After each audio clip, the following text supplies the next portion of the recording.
오늘 요한복음 7장의 말씀 담대함의 이유라는 제목으로 하나님 말씀을 나누고자 합니다.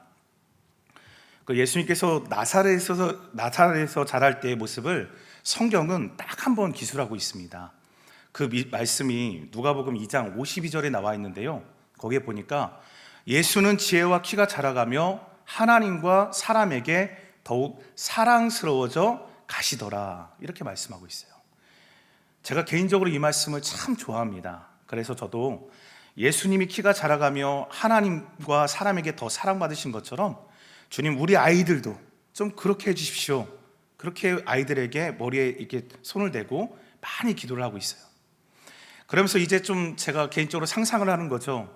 예수님은 자라시면서 부모인 요셉과 마리아에게 정말 어떤 아들이었을까? 아마 정말 좋은 아들이었을 것이다. 그리고 동네 사람들에게도 아마 인사성도 바르고 예수님은 예의도 바르고 또 자신의 일에도 최선을 다해 열심히 일을 하셨을 것이다. 그리고 아마 솜씨도 좋아서 몫으로도 대성을 하셨을 것이다, 이렇게 생각을 해요. 여러분, 이런 생각 해보신 적 있으세요? 하나님이신 예수님이 만드신 책상이나 그 의자는 얼마나 튼튼했을까요? 그래서 요셉이 운영하는 이 목수 요셉 공방은요, 아마 이 예수님 때문에 대박이 터지지 않았을까, 저는 그렇게 생각을 합니다. 그러니까 누가복음 2장의 말씀만 보면 예수님은 사람들에게 호감을 주는 사람, 늘 칭찬을 받던 분이셨음을 우리가 알 수가 있어요. 자, 그런데요, 그렇던 예수님께서 어느 순간부터 비호감이 되시기 시작했어요. 수도 없는 욕을 먹는 그런 존재가 되기 시작했다는 것입니다. 언제부터 그랬을까요? 하나님의 뜻을 행하기 시작했던, 소위 말하는 이 공생애가 시작되면서부터 예수님은 그렇게 욕을 먹기 시작한 겁니다. 그런 예수님이 왜 그렇게 욕을 먹으셨을까? 사람들은요, 보면 내가 동정하는 그 사람이 잘 돼도 나보다는 조금 가난하고 나보다는 조금 못할 때 사실 마음이 좋습니다. 그렇죠? 예수님은 자라시면서 사람들에게는 참 좋은 청년이다, 그런 칭찬을 받으셨어요. 근데 거기까지였어요. 예수님이 끝까지 몫으로 만약에 남아 계셨더라면 계속해서 칭찬을 받으셨을 텐데, 예수님이 어느 날부터 보니까 자꾸 그러시는 거예요.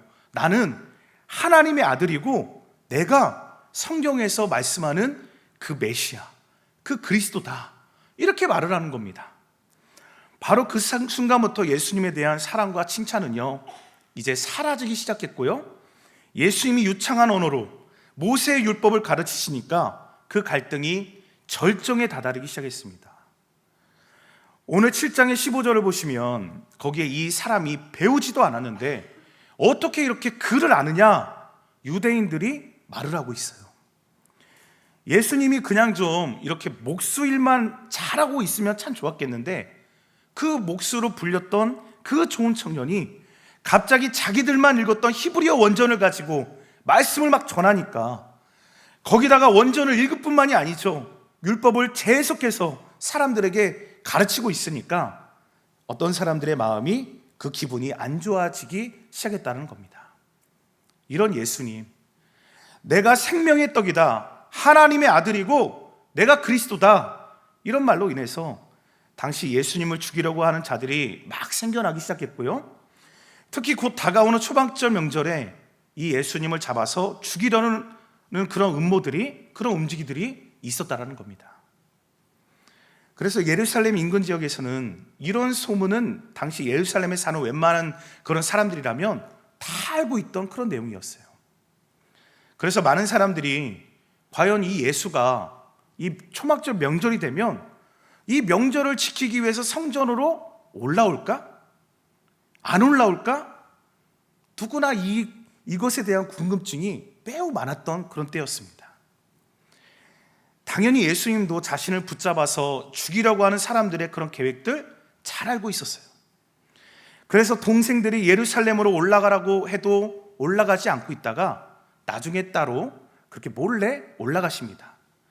그리고 성전에 올라가신 후에도 조용히 숨어 계시는데요, 그러다가 예수님이 등장을 하세요.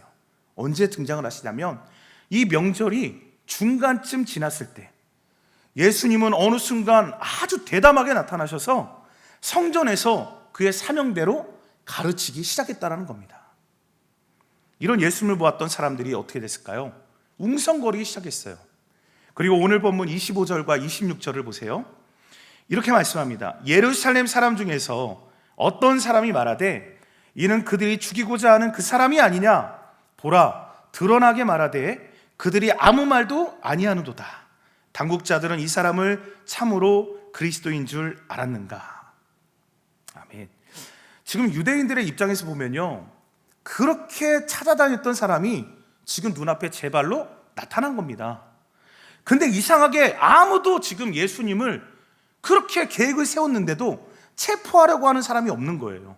아니, 체포를 못하는 겁니다. 오늘 저와 여러분은 이런 예수님의 이런 모습들을 보면서 얻게 되는 중요한 한 가지 사실을 깨닫게 돼요. 그것이 무엇이냐면 바로 담대함에 대한 부분이에요. 담대함. 사실 우리 인생에서 보면, 여러분 우리도 그렇죠. 나를 죽이려고 하고 나에 대한 잘못된 소문들이 막 떠들고 있는 상황들을 우리가 인생 살아가면서 많이 경험할 때가 있어요. 만약 그런 상황에 내가 처하게 된다면 우리는 가는 길에서 어떻게 됩니까? 자꾸 멈추게 되고 머뭇거리게 되고요, 피하게 되고 또 돌아가게 되어집니다. 그렇죠? 왜 그럴까요? 그 이유는 바로 우리 마음속에 이 담대함의 문제가 생겼기 때문이에요. 담대함이 사라졌기 때문에. 분명히 해야 될 일은 알아요. 해야 될 일도 있기 때문에 내가 그렇게 나아가야 되는데, 문제는 내 삶을 가로막고 있는 수많은 상황들, 그 어려움과 그 문제들이 우리의 삶 속의 담대함을 다 빼앗아가 버린다는 사실입니다. 이런 우리 삶의 현실에서 우리 인생이 담대해야 될 이유가 있습니다. 그것이 무엇입니까? 왜 우리가 담대할 수 있는가? 바로 그 이유에 대해서 오늘 본문은 저와 여러분들에게 설명해 주고 있는 겁니다. 그래서 오늘 죽음의 위기 속에서도 담대했던 그 예수님의 의연한 모습을 보면서 위축되기 쉬운 우리 인생에 다시 한번 담대함을 되찾게 되는 은혜가 오늘 이 시간 나타나기를 우리 주님의 이름으로 간절히 축복합니다. 오늘 예수님께서 담대할 수 있었던 첫 번째 이유, 그것은 자신을 이 땅에 보내신 분이 있다. 자신을 이 땅에 보내신 분이 있다. 바로 이 사실을 알았기 때문에 예수님은 그렇게 담대할 수 있었습니다.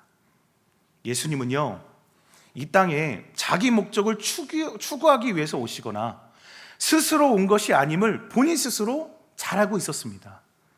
다만 예수님은 자신을 보낸 분이 있다라는 것, 그 보내신 분의 목적과 사명을 감당하기 위해서 내가 이 땅에 오셨다라는 것, 내가 어디서 왔는지 바로 그 출처를 너무나 잘 알고 계셨어요. 그래서 오늘 본문 28절과 29절을 보시면 이렇게 말씀합니다. 예수께서 성전에서 가르치시며 외쳐 이르시되 너희가 나를 알고 내가 어디서 온 것도 알거니와 내가 스스로 온 것이 아니니라. 나를 보내신 이는 참되시니 너희는 그를 알지 못하나 나는 아노니 이는 내가 그에게서 났고 그가 나를 보내셨음이라 하시니. 아멘. 당시 사람들은요, 예수님의 고향이 어디고 예수님의 부모는 누구이고 또 무슨 일을 하는지, 가족에 대한 사항은 어떻게 되는지에 대해서 역시 잘 알고 있었습니다. 근데요, 정작 예수님에 관해서 반드시 빠뜨리지 않고 알아야 될 것들에 대해서는 아무것도 몰랐다는 겁니다. 예수님은 목수 아들이시기 전에 바로 하나님께로부터 난 자셨어요. 그리고 하나님의 보내심을 받은 자라는 사실입니다. 근데 이것을 사람들이 지금 전혀 모르고 있었어요. 그래서 예수님께서 막 외치시는 겁니다. 28절에 그러셨죠. 너희들이 지금 너희들이 알고 있는 그 최한된 몇 가지 그거 아는 것을 가지고 마치 하나님의 뜻을 다 아는 것처럼, 모든 것을 아는 것처럼 그렇게 말하고 그렇게 판단하며 인생을 살아가고 있는데 그게 다가 아니라는 것이에요.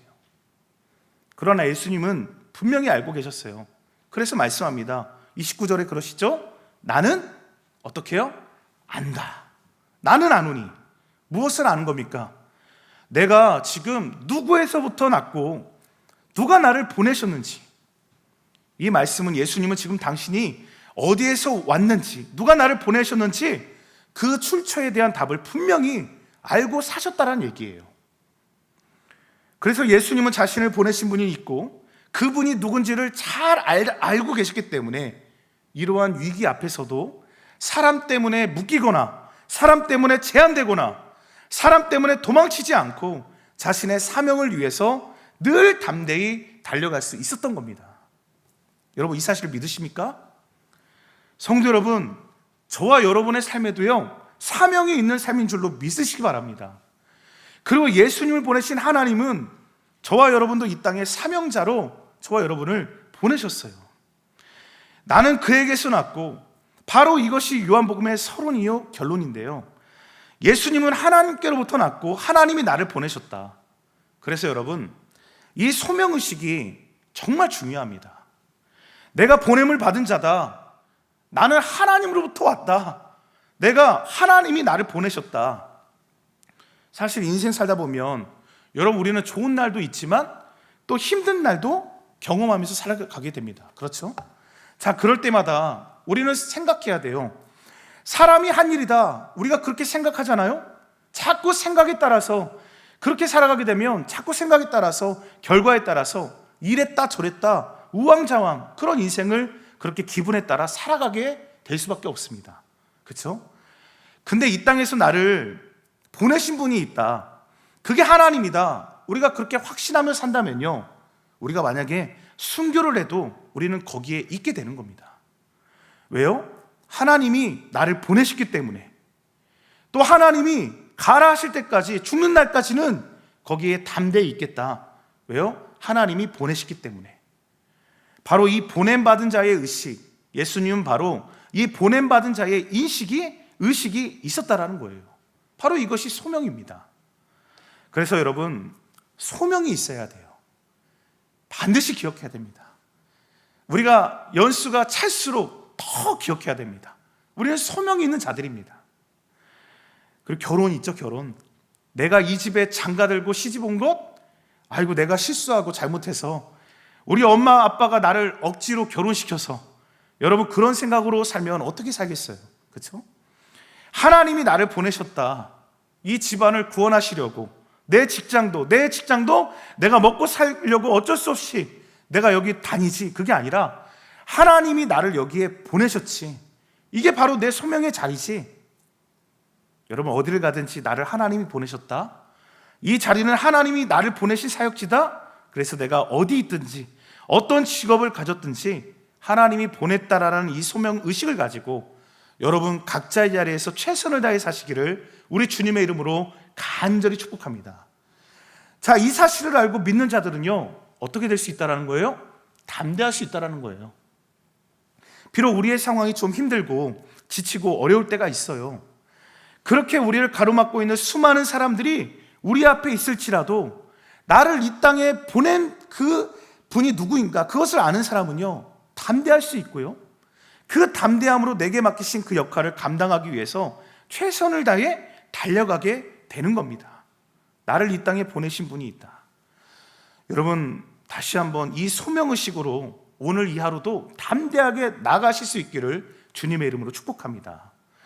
자, 두 번째, 예수님께서 담대하실 수 있었던 이유가 있어요. 그 두 번째는 바로 예수님은요, 하나님의 때에 대한 분명한 기대가 있었다는 겁니다. 하나님의 때에 대한 기대. 오늘 말씀에 보면 사람들이 어떻게 했습니까? 예수님을 잡고자 했습니다. 근데 보니까 사람들이 예수님을 잡을 수 없었다라고 성경은 그렇게 기록하고 있어요. 오늘 본문 30절을 보세요. 그들이 예수를 잡고자 하나 손을 대는 자가 없으니 이는 그의 때가 아직 이르지 아니하였다. 아멘. 자, 여기 예수님이 담대할 수 있었던 두 번째 이유가 기록되어져 있죠. 바로 하나님의 때에 대한 분명한 확신, 그 믿음이 있었기 때문이라고 성경은 기록하고 있습니다. 계속해서 예수님이 자신은 하나님 아들이다 이렇게 선포를 하시니까 유대인들이 위축되는 거예요. 마음이 안 좋은 겁니다. 그래서 유대인들이 예수님을 잡고자 했어요. 근데 말씀에서 기록하기를 손대는 자가 없었대요. 누가 갈래? 그랬더니 아무도 나서는 자가 없는 겁니다. 여러분, 이 사실을 보면요, 이것은요, 이 예수님의 영적 권위 앞에 사람들이 압도당했다라는 것을 증거하고 있는 그런 장면인 거예요. 그의 때가 아직 이르지 아니하였다. 낭떠러지에서 예수님을 밀려고 해도요, 예수님이 스스로를 내어주기 전에는 그 누구도 예수님을 잡아갈 수가 없다라는 말씀입니다. 왜요? 아직 예수님의 때가 이르지 아니하였기 때문에. 여러분, 예수님은요, 자신이 하나님의 때에 따라 지금 자신의 모든 삶이 움직이고 있다는 사실을 마음 깊이 확신하고 계셨던 분이셨어요. 만약에 지금 당장 이 순간이 하나님의 때라면 예수님은 그 당시에 목숨을 내어놓았을 거예요. 당연히 받아들이셨을 거예요. 근데 아직까지는 자신이 해야 될 역할이 있고 또 자신이 가야 될 곳이 있다는 것을 예수님이 아셨어요. 그랬기 때문에 지금의 상황이 물론 힘든 상황이라는 것이 분명하죠. 또 자신의 삶이 이것을 통해서 어쩌면 계속 어려움을 당할 것이 분명한데도, 근데 예수님은 하나님의 때를 바라보고 그 때가 오기까지는 하나님 내 인생 책임지신다, 하나님이 나를 보호하시고 나를 안전케 하신다, 바로 그런 기대와 확신으로 주저하거나 망설이거나 도망치지 아니하시고 담대히 주님의 사명의 길로 묵묵히 나아갈 수 있었던 겁니다. 성도 여러분, 우리 인생 가운데 하나님을 내 삶 속에서 우리가 제외시키고 살면요, 늘 우리는 겁쟁이로 전락하고 말아요. 늘 두려워하고 늘 도망치는 인생을 살 수밖에 없습니다. 그런데 아직은 하나님의 때가 아니다라는 확신, 그 믿음을 우리가 가지게 되면요, 우리는 내 삶 속에서 담대할 수 있게 됨을 믿으시기 바랍니다. 정말 나를 잡기 위해 혈안이 되어 있는 사람들이 도처에 곳곳에 널려 있다 할지라도 우리가 담대할 수 있는 이유는 아직 하나님께서 내 삶을 걷어가실 때가 아니라는 것, 아직 하나님께서 내 사역을 멈추게 하지 않을 것이라는 확신. 여러분, 이 확신이 있기에 우리는 주어진 자리에서 여전히 내게 맡기신 그 하나님의 사명들을 최선을 다해 담대히 감당할 수 있는 겁니다. 성도 여러분, 아직 하나님의 때가 우리에게 임하지 않았다면 오늘 이 하루의 삶을 담대하게 살아갈 수 있기를 바라겠습니다. 아직 하나님이 내 생명을 거둬갈 때가 아니라면 오늘 하루 여러분 포기하지 마시고 멈추지 마시고 우리 삶에서 도망치지도 마시고 최선을 다해서 그 각자에게 주어진 삶의 자리에서 오늘도 내가 해야 될 역할, 나를 보내신 하나님의 역할을 감당하며 삶을 살아가는 저와 여러분 되시기를 우리 주님의 이름으로 축복합니다. 자, 여러분, 마지막으로 세 번째, 예수님이 담대할 수 있었던 그 세 번째는 바로 그가 돌아갈 곳이 있기 때문에 예수님은 담대할 수 있었다라는 거예요. 돌아갈 곳이 있었기 때문에. 여러분, 우리의 삶에는 따로 희망이 보이지 않고 미래가 보이지 않으면 담대함을 빼앗기게 됩니다. 왜냐하면 지금이 우리 삶의 끝이라고 생각하기 때문에 그런 거예요. 근데요, 예수님은 그렇지 않았습니다. 자신이 담대할 수 있는 진짜 이유는 그게 무엇이었냐? 바로 돌아갈 곳이 있다, 바로 이 사실을 알았기 때문이에요. 여러분, 본문 33절과 34절을 보시기 바랍니다. 이렇게 말씀하죠. 예수께서 이르시되 내가 너희와 함께 조금 더 있다가 나를 보내신 이에게로 돌아가겠노라. 너희가 나를 찾아도 만나지 못할 터이요 나 있는 곳에 오지도 못하리라 하시니. 아멘. 예수님께서는 이 땅의 삶이 전부가 아니라 바로 자신이 돌아갈 곳이 있다는 사실을 분명히 인식하고 계셨습니다. 바로 그 나중을 위해서 예수님은 지금 자신의 삶을 준비하고 계신 겁니다. 지금 자신이 하나님의 때를 기다리는 것, 그리고 지금 자신이 보내신 분의 사명을 감당하는 것도 바로 내가 돌아갈 곳이 있고 돌아갈 때가 있다는 사실을 아셨기 때문에 예수님은 지금 자신에게 주어진 삶의 자리에서 최선을 다해 맡기신 역할을 감당할 수 있었다는 거예요. 성도 여러분, 우리가 기억해야 될 것은 저와 여러분은요, 하늘에 심겨진 하나님의 사람이고요, 잠시 이 땅 속에 보내진 하나님의 자녀라는 사실입니다. 그렇기 때문에 우리는 반드시 돌아갈 곳이 있는 줄로 믿습니다. 무신론자들처럼, 하나님이 없다고 말하는 사람들처럼 이 땅의 삶이 끝이 아니라 우리 인생은 이 땅에서 끝이 나고 나면 결국 영원한 세상이 우리 삶 속에 펼쳐지게 됩니다. 바로 여러분 이 사실을 믿으며 살면 비록 우리의 삶이 이 땅에서 때로는 고난을 당하고 어렵고 힘들고 또 그런 어려움을 당할지라도 우리는 이 고난이 우리 인생 가운데 끝이 아니라 다시금 영원한 세계로 나아가기 위한, 나를 보내신 분에게로 돌아가기 위한 그 준비의 과정이라고 깨닫게 되겠죠. 바로 이 사실로 인하여서 우리는 담대한 삶을 살아갈 수 있게 되는 겁니다. 그러므로 여러분, 우리는 늘 기억해야 돼요. 내가 돌아갈 곳이 있다라는 바로 이 사실을 기억하며 살아야 합니다. 그렇다면 우리의 삶에는 절망의 자리에서도 희망의 꽃을 피우고 그렇게 인생의 삶을 살아갈 수 있게 되는 겁니다. 열심히 일을 하기 위해서 직장을 나왔다가 우리는 다시 집으로 돌아가지 않습니까? 여러분, 돌아갈 집이 있다라는 사실, 이것이 우리에게는 참 안정감을 주고요, 쉼이 되고 그런 안정감 때문에 만족감을 느끼게 되는 겁니다. 비록 보잘것없는 집이라 할지라도 우리 마음속에 집이라는 것은요, 휴식의 공간이자 안식의 공간이 됩니다. 그래서 돌아갈 곳이 있는 자들은 밖에서 삶이 아무리 힘들고 어려워도 지친 발걸음을 터벅터벅 걸어서라도 우리는 돌아갈 곳에 가서 안정감을 누리고 쉼을 누리게 되는 그런 삶을 살아가게 되는 겁니다. 그러므로 성도 여러분, 오늘 하루의 삶을 살아가시면서 비록 우리가 맞이하는 세상과 상황이 비록 힘들고 어려울지라도 때로는 녹록하지 아니할지라도 여러분 잊지 마시고 담대함으로 살아갈 수 있기를 주님의 이름으로 축복합니다. 성도 여러분, 우리는 하나님이 보내신 사명자이기 때문에 그런 겁니다. 오늘도 하나님의 때를 기다리고 주어진 삶의 자리에서 하나님의 때를 이루어가는 사람이기 때문에 그런 거예요. 우리의 삶은 돌아갈 곳이 있는 소망을 가진 자이기 때문에 오늘 우리의 삶이 비록, 여러분들의 삶이 좀 상황이 비록 형편과 여건이 힘들고 어려울지라도 절대로 낭망하거나 절망하지 마시길 바랍니다. 그저 오늘도 우리를 부르신 하나님의 그 부르심과 그 하나님의 뜻에 순종하며 오늘도 최선을 다해 하나님께 영광 돌리는 그런 삶을 살아가실 수 있기를 주님의 이름으로 축복합니다.